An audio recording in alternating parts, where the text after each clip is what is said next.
সাথে আমি বিতর্ক করছিলাম স্যার আসছিলেন সেজন্য জার্নালিস্ট ভাইরা আপনারা যদি কিছু মনে না করেন, আমরা কিছু আমাদের অফিসিয়াল পর্যন্ত অফিসিয়াল নেই, এখন বাজে 10টা। তো সেবাটার গণমুখী সেবাটার শুরু তো সকাল 9টার থেকে অফিস। বললেন অবৈধ বলি স্যার আর কি আমি তো আসতে এক মাসের মতো হবে আর কি আমি বুঝে আসতে আর কি সুযোগ পত্রিকা 5টা মৌজা আছে, 5টা মৌজা এরকম আরো আর পাঁচটা এক একটা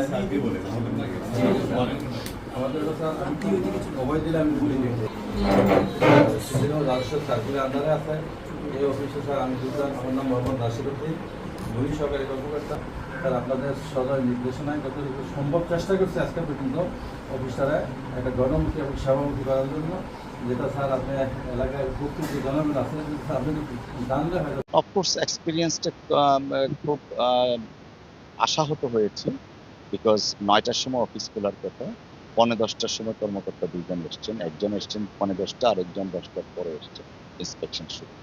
তো এই ব্যাপারে আমরা যথাযথ কর্তৃপক্ষের মাধ্যমে বিধি অনুসারে ব্যবস্থা নেওয়া হবে। দেখুন, আমাদের এই সরকার, বর্তমান সরকার জনগণ দ্বারা নির্বাচিত একটা সরকার, জনগণের সরকার, এবং আমাদের যে প্রথম চেয়ারে বসার সাথে সাথে আমাদের যে ঘোষণাটা ছিল যে crusade against corruption under the leadership of honourable prime minister জনাব তারেক রহমান সাহেব, আমরা সারা বাংলাদেশের প্রত্যেকটা ভূমি অফিসকে নিয়ে প্রশ্নবিদ্ধ আছে, অনেকের অভাব, অভিযোগ, অনুযোগ অনেক কিছু আছে, অনেক বিষয় এখানে আছে, কারাপশনের এলিগেশনসটা তো 1 নম্বরে আছে।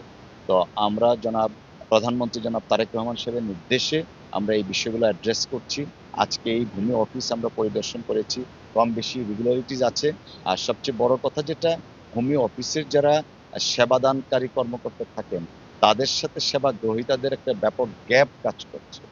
ওনারা প্রপারলি এক্সপ্লেন করছেন না কোন কাজটায় কতটুকু সময় লাগবে, কতদিন সময় লাগতে পারে। মানে আমাদের যে প্রথাগতভাবে যে একটা আমলাতান্ত্রিক মনোভাব, সেইটা এখনো বিরাজমান। প্রজাতন্ত্রের কর্মকর্তা বা কর্মচারী হিসাবে জনগণের সাথে যে সম্পৃক্ততা, ইন্টারাকশনটা, সেটা হয়ে উঠছে না। তো সেই বিষয়টা আমরা অ্যাড্রেস করব। আর আজকে আমরা যা দেখেছি, অফিসিয়াল কিছু সিক্রেসি ম্যাটার আছে, সেই জিনিসগুলো আমরা দেখব, দেখে বিধি অনুসারে ব্যবস্থা নিব। এবং আজকের এই ভিজিট শুধুমাত্র সিদ্ধিরগঞ্জের মধ্যে সীমাবদ্ধ থাকবে না, বাংলাদেশের যে কোনো প্রান্তে, যে কোনো দিন, যে কোনো অফিসে আমরা যাব, এবং এইভাবে একটা যেটা বলা হয় সারপ্রাইজ ভিজিট, সেটা আমরা অব্যাহত রাখবো। আমরা কারাপশনের এগেনস্টে আমাদের যে ভূমিকা, অর্থাৎ আমাদের যে ঘোষণা